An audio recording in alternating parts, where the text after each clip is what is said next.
Kristina, gimana kondisi kamu? Bapak lihat di TV, di medsos, kamu menjadi orang yang sangat diperbincangkan, tapi yang penting kamu tabah ya. Kristina tabah. Terus gimana luka yang katanya ada memar di kepala? Rambut nggak ada yang copot, yang kena jambak katanya.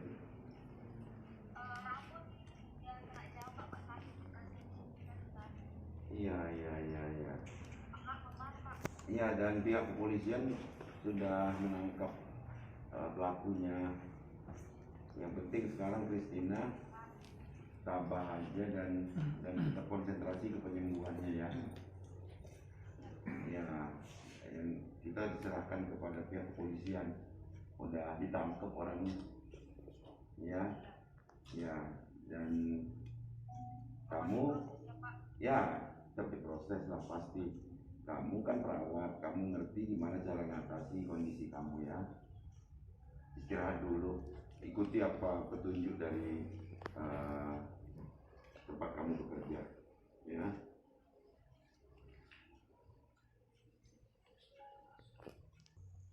Kristina, orang tua kamu di mana? Orang tua kamu di mana? Ini mamanya izin Pak, mamanya ada di sini Pak. Oh, tinggal di mana Bu? Mamanya tinggal di mana? Mamanya tinggal di mana? Oh siap Pak. Tinggal di mana ibunya Kristina? Oh saya di KM 14 Pak. Oh, di Palembang, sekitar Palembang juga ya. Iya. Kristina masih lajang atau udah berkeluarga? Iya masih lanjut Pak. Oh ya udah, aku berarti masih. Mau nikah bulan 10 menikah Pak. Oh ya, undang saya ya kalau nikah nanti ya. Oh siap Pak. Iya, ya udah ya. Cepat sembuh ya, Kristina. Ya, cepat sembuh ya. Kerja lagi ya, layanin lagi ya, layanin masyarakat lagi. Oke. Ya, selamat sore. Sore Pak. Iya, kita lega lah. Kekerasan yang sangat buruk dampaknya ya bagi citra daerah ya sebenarnya. Udah tahu para medis kerjanya kan manusia biasa juga, tentunya harus didengarkan dulu penjelasan minimal dari atasan, dan kita serahkan sepenuhnya kepada pihak kepolisian untuk dapat menindaklanjuti ini sesuai dengan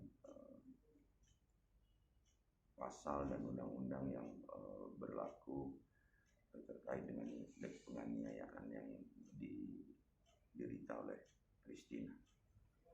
Itu, dan mau nikah lagi di tanggal 10 bulan 10 ya. Mudah-mudahan ya tidak ada.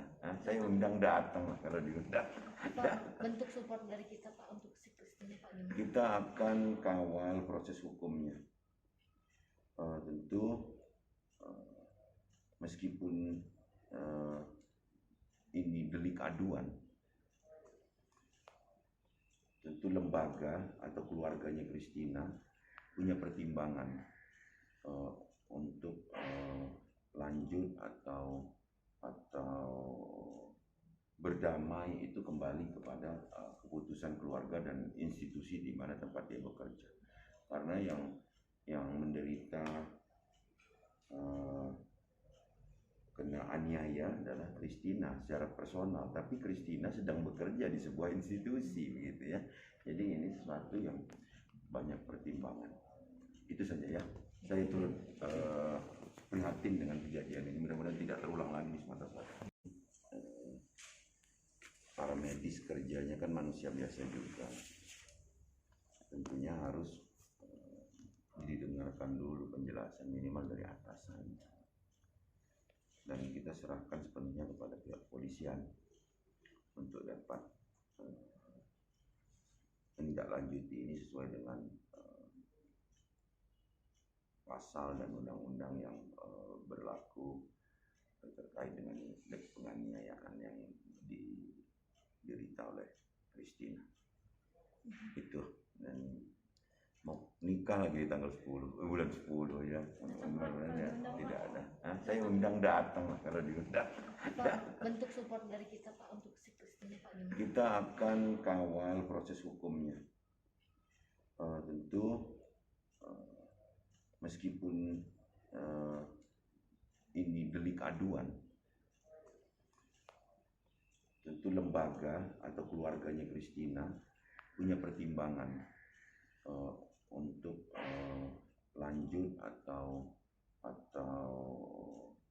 berdamai itu kembali kepada keputusan keluarga dan institusi di mana tempat dia bekerja.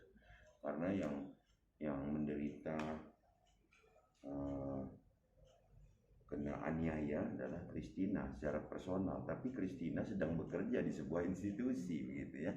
Jadi ini sesuatu yang banyak pertimbangan. Itu saja ya. Saya turut prihatin dengan kejadian ini. Mudah-mudahan tidak terulang lagi di Sumatera Selatan.